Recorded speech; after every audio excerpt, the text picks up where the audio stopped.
बिस्मिल्लाहिर्रहमानिर्रहीम बिस्मिल्लाहिर्रहमानिर्रहीम। तस्बीह बीबी फ़ातिमा ज़हरा सलामुल्लाह अलैहा की फ़जीलत और बहुत सारी बीमारियों का इलाज मासूम अलैहिस्सलाम की ज़बानी। इमाम जाफ़र सादिक़ अलैहिस्सलाम फरमाते हैं कि जो शख्स हर वाजिब नमाज के बाद तस्बीह बीबी फ़ातिमा ज़हरा पढ़ेगा उसे 1000 रकात नमाज का सवाब मिलेगा। और फरमाते हैं कि ये जो तस्बीह फ़ातिमा तो ज़हरा है ये बहुत सारी बीमारियों का इलाज है।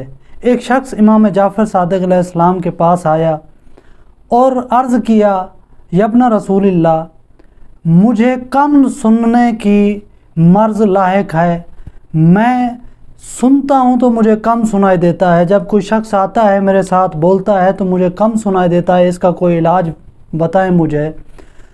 तो इमाम जाफ़र सादिक़ अलैहिस्सलाम ने फरमाया कि कसरत से तस्बीह बीबी फ़ातिमा ज़हरा पढ़ा करो। कसरत से मुराद बहुत ज़्यादा पढ़ा करो, जितनी हो सके तस्बीह बीबी फ़ातिमा तो ज़हरा पढ़ा करो, इससे तुम्हारी ये बीमारी दूर हो जाएगी।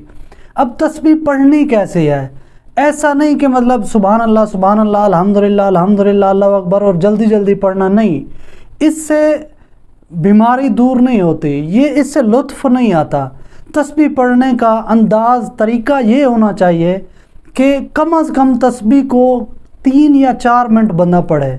मसलन अल्हम्दुलिल्लाह अल्हम्दुलिल्लाह, इस तरह बंदा पढ़े कि उस अल्हम्द कहने का असर उसके पूरे जिस्म पे लायक हो, तारी हो जाए कि बंदा दिल से खशू व खज़ू के साथ तस्बीह बीबी फ़ातिमा ज़हरा का ज़िक्र कर रहा है। तस्बीह फ़ातिमा तो ज़हरा सलामुल्लाह अलैहा पढ़ने का तरीका क्या है?